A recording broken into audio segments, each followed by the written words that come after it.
From rubber muscles to tactical plates, the Batsuit's evolution. It all started with a problem. Batman couldn't turn his head.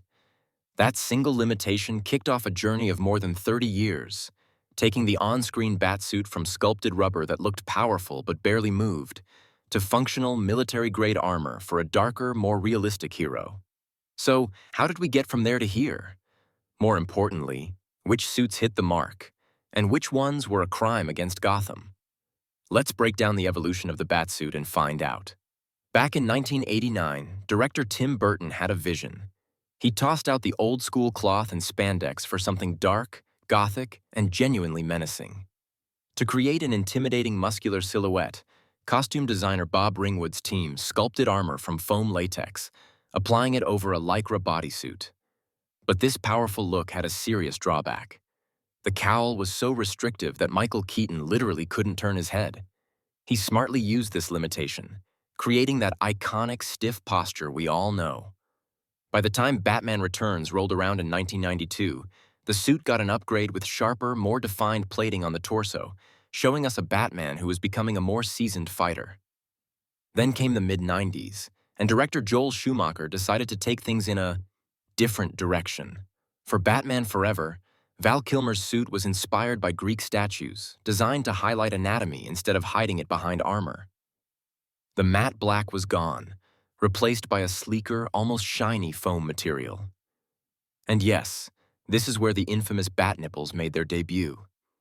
The whole aesthetic was less about being a creature of the night and more about being a toy on a shelf. This idea was cranked to 11 for George Clooney in Batman and Robin. His suit was so glossy, it looked like a life-sized action figure, pushing spectacle over any sense of realism. After the toyetic era, Christopher Nolan brought Batman back to reality in 2005 with Batman Begins. Christian Bale's first suit was presented as grounded, military-grade gear straight from Wayne Enterprises' Applied Sciences division. It was a bulky, intimidating suit meant for his initial war on crime, but it still had that classic problem: a thick, restrictive cowl that didn't allow him to turn his neck. For The Dark Knight, the suit was completely redesigned for one reason: mobility. It was lighter, sleeker, and built from separated armor plates over a breathable mesh, looking more like high-tech motorcycle protection.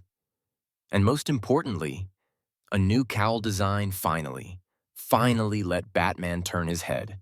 After a long break, the Batsuit came roaring back, and it was angry. Ben Affleck's suit for Batman v Superman was a full-blown rejection of the 90s. This was a Batman ripped straight from the comics, channeling the brute force of Frank Miller's The Dark Knight Returns, while also borrowing from designs like the New 52. Don't let the gray fabric bodysuit fool you. Underneath, it was all business. The suit was reinforced with hardened plates and a titanium-dipped tri-weave fiber mesh. This wasn't for stealth, it was for survival. A tactical rig for a tired, veteran Batman who had to face down literal gods. And that brings us to Robert Pattinson in The Batman, where function is the form. This suit is the definition of homemade and utilitarian. It looks pieced together because it probably was. The armor is modular and practical, built for a younger Batman who needs to move, to fight, to hunt.